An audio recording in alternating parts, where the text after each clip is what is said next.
દોરા ધાગા બાવા ધુતારા આ બધા જેટલા ભટકા છે ને એમને પાછા વળજો બાબુ. આ બાબા સાહેબનો સંદેશ છે. બાબા સાહેબે તો બધાને ચોકડી મારી દીધી છે.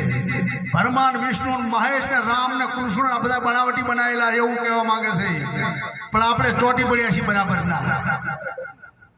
તે મહાપુરુષની વાતમાંથી ધ્યાન રાખી અને આમાંથી મુક્ત બની જાજો. અને શ્રદ્ધા છે ને એ તો સહેલી વાત છે બાપુ.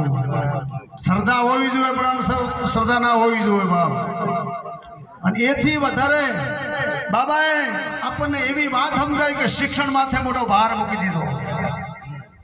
માનવને શિક્ષણ છે ને એક દીવો છે બાપુ. સંપત્તિ નહીં હોય તો ચાલશે પણ શિક્ષણ હશે ને જેના ઘરમાં, સંસ્કાર હશે જેના ઘરમાં, તો ગમે ત્યાંથી સંપત્તિ બાપુ આવી જાય છે. અને અજબોની સંપત્તિ તમારા ઘરમાં પડી છે પણ જો સંસ્કાર નહીં હોય હે જીવનની અંદર તો બાપુ એક દાડો ફના થઈ જાય છે. એટલે જીવન મળ્યું છે મનુષ્ય જન્મ, માનવ અવસર મોળ મંગલ મુક્તિનો દ્વાર. દેવોને દુર્લભ દેહ મળે નહીં વારંવાર. દેવ લોકો આજીજી કરે છે કે મને પરમાત્મા એક વખત મનુષ્ય જન્મ આપ. આનું સાર્થિક શું છે અમે કરી બતાવીએ. પણ પ્યારા આત્મબંધુઓ વિચાર કરો, આપણને માગવા જ્યાં નથી મળી ગયો છે આવો અમૂલ્ય અવસર. અને આવો અમૂલ્ય અવસર મળવા છતાં જો પશુ જેવું જીવન જીવીએ તો આપણા સંતો આપણને ધિકાર આપે. અને આવા સંતો કહે છે કે એ માણા થાવ. માણા નથી આપણે.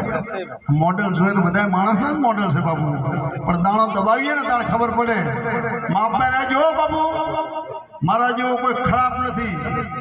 હું કાગડા જેવો છું. તમે વિચારો અંકેજી કેવા એટલે કીધું તો માનવ કહેવા કોને? સત્ય ધર્મનું પાલન કરે, નીતિનું આચરણ કરે એને માનવ કહેવાય બાપ. એ સિવાયના માનવ હોવા છતાં તમામ પશુ સમાના. પશુ સમાના એટલે આહાર, નિંદ્રા, મૈથુન અને ભય. દૈહિક વિષયો આનંદમાં મસ્તીમાં આપણે મોજ કરતા હોય ને તો બાપુ એને માનવ ન કહેવાય. કેમ કે આવું જીવન તો પશુ જીવે છે. પશુ આહાર ખાય છે, પશુ નિંદ્રા લે છે, પશુ બાળ બચ્ચા પ્રગટ કરે છે અને ભેમે જીવે છે. આ ચાર પ્રકારનું જીવન આપણે જીવતા હોય ને તો આપણા સંતો આપણને ધિકાર આપે છે. આપણા સંતો એવું કહેવા માંગે છે કે પરમાત્માએ આપણને મન આપ્યું, બુદ્ધિ આપી, ચિત્ત આપ્યું, અહંકાર આપ્યો. અને સદગુરુ જો મળ્યા હોય ને તો બ્રેક માથે પગ રાખવાની શક્તિ આપી આપણને. આપણે જ્યાં જવું હોય ને ત્યાં જઈ શકીએ છીએ.